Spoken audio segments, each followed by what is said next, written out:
Good morning. Oh, sounding a little froggy here. Sorry.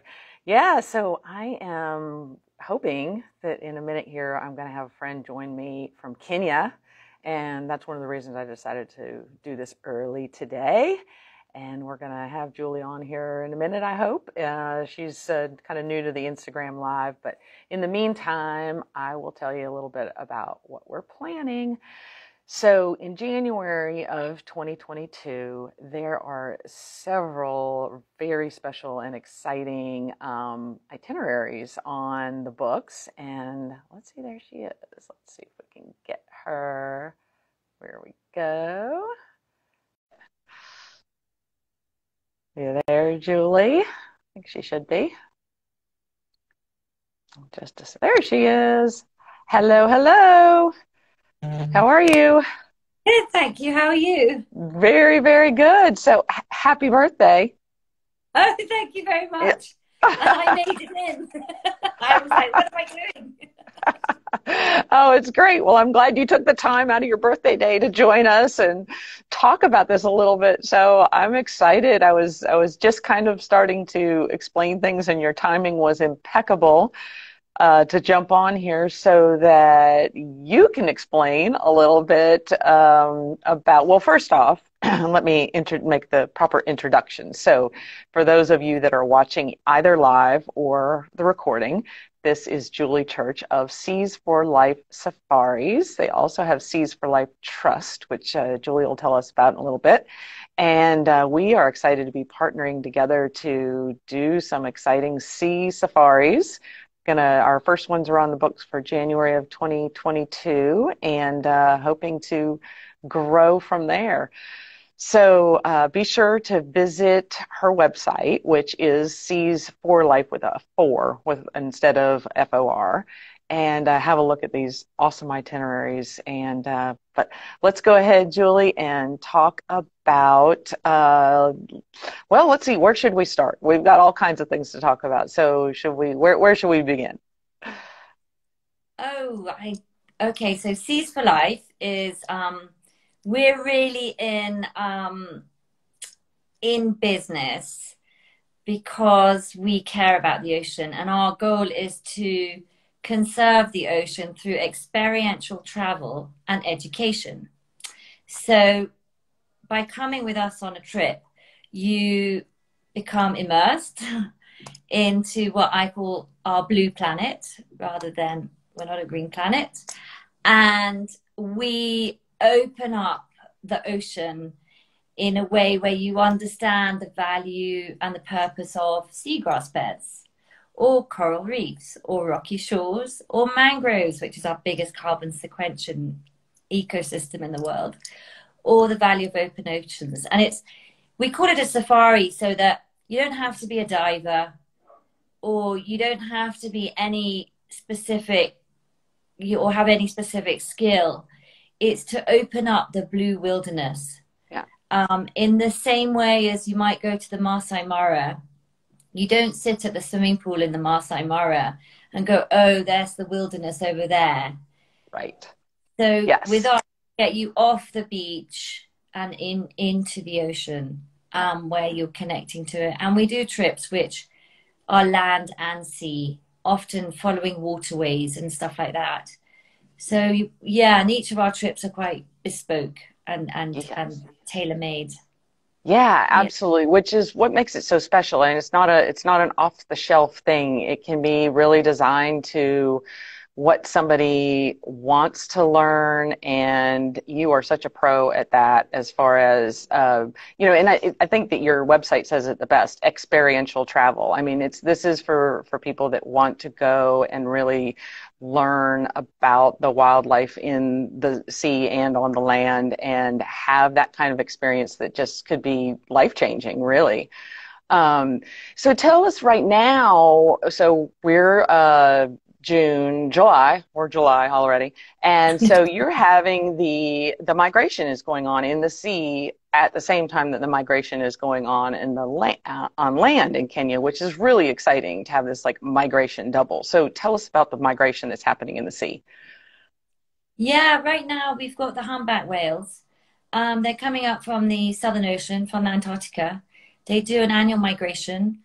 It's because they're mating. The mums are nursing, and they travel up as far as Somalia, where I used to work, and then they travel south. And during this migration, you get big pods, or, big groups out there, and they're very social creatures. So they'll be playing and like, just hanging out, and males will be chatting up their females, and mummies will be dropping their. Oh, we lost your audio there, Julie. Oh, there you are. You're back. Okay. Oh, Oh, I lost your audio for a second, but you're back. You're good. sorry. So the mothers don't feed for the sort of 3 months, 4 months when they're on their migratory route. And it's actually winter down in the south. So it's a good time to come up to warmer waters. Yeah. Yes, absolutely. Now, how far north will they go? I mean, do they kind of hang out and then, before they start going back again, or what's their kind of cycle?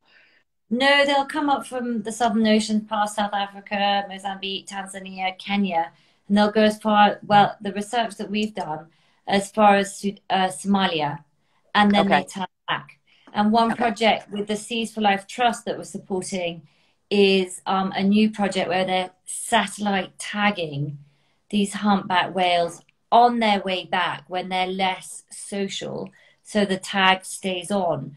But that tag will give us data where they stop. So, and often what we found is this has a correlation where all these ports are being developed in our region and shipping routes. So Okay. hopefully this information could guide better management of our shipping and port routes. Yeah. Oh, that's interesting. Mm. So, and this is a kind of pioneering thing that you're doing here, and your involvement in that. I mean, you were telling me it's really never been done before. So, explain to us a Yeah. little bit about how it works, the tagging, and obviously you're talking about the routes for the ships and so forth. But tell us about the other advantages to the program. So on this program, I mean, when you come on safari, we can mix and merge these two migrations. There's never a guarantee with what you will see out at sea, but you definitely, it's a great mix. Um, but what we do is you have to do it with the experts, and they're very few in the world. And there's a sort of, a satellite gun, and they shoot it just into the dorsal, into the back, and it just goes in its tiny little satellite tag, and you'll get it when the humpback whale's back on the surface, I and you can see. follow it through. But it lasts. It really depends because they're such social creatures. That tag can just get knocked off. Right. So we try and collect as much data within like the first 2-3 months, and then it might be lost. But if it stays on, then we'll see where they're actually coming from in the Southern Ocean. Oh, that's exciting. Yeah, It that's is great. really Because exciting. are you seeing better populations of the humpback whales? Yeah. Yeah, since 1982, when there was a complete clampdown on the hunting of humpback whales with the Hmm. IWC, National Whale Commission, our whale populations have definitely increased. And I mean, I know in my time in the marine conservation world that actually last 6-7 years, because we've been using citizen science approaches to collecting data as well, our numbers have gone up. Having Yeah. said that, 2019, we didn't have much of we didn't have too many passing through Kenyan waters or Tanzanian waters, but 2020 we did. So we're just learning about this cycle, but it's fabulous news. We've also got blue whales that feed right on what we call the Kenya-Somali triangle, Hmm. and this is all very, very new data. Right. Um, yeah, so it's exciting. It But this is is. It is. what our safaris do. You're connected to the scientists, you're connected to the information, you get immersed in what's going on in the sea. And I think for me that's really important because we are a blue planet and we actually only know 5% of our ocean. Exactly. And I mean, and it's so interesting talking to you. I mean, oh my gosh, when we had dinner together when we were in Nairobi that night, and it was just fascinating to me. Your depth of knowledge is incredible, and I cannot wait to get out on the ocean with you. And you did convince me that I probably could actually dive, which I was kind of like, I don't think so. But you're so totally confident in all of this, and your experience is unbelievable. And you're sharing this too with the educational aspect of it all. And I know you have trips for kids, and I think we might have a little bit of a weak signal here going on, but I'll keep talking until Julie can come back because I'm good at talking.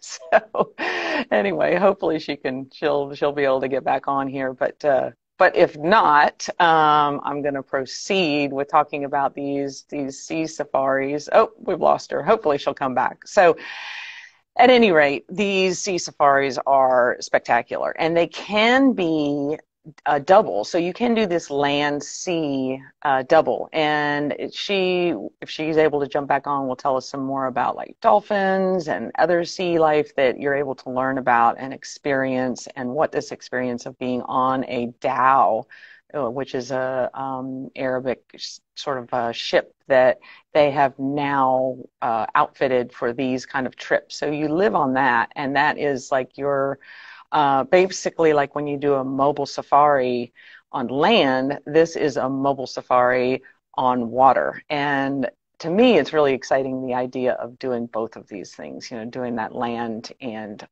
sea double for the migration. She is, like I said, her website, which you want to go look at, and then she and I are working together to plan some of these trips. But her website is Seas4Life, which 4 is the number, and have a look at some of these itineraries because they are just incredible, and their combinations, and things like chimps and corals, and the sardine run in South Africa. There's a Cousteau experience for people that might be more, you know, uh, better divers than I am, because I'm not a diver at all, but Julie assures me I could be a diver. So have a look at that, and feel free to reach out to me, DM me here, or go to my website, which is kleinandcotravel.com. That's A-N-D, in the middle of Klein and Co. Have a look there, and we've got just click on Epic Kenya in our bar at the top, and you'll be able to see some of the safaris that we're going to partner on, and we'd love to have some people join us for this. It's going to be a really epic experience. So hope you all have a good day and enjoyed the few minutes that we had with Julie. We'll get her on again sometime, and we wish her a very happy birthday and appreciate that she came on her birthday. All right. Happy Wednesday, everyone.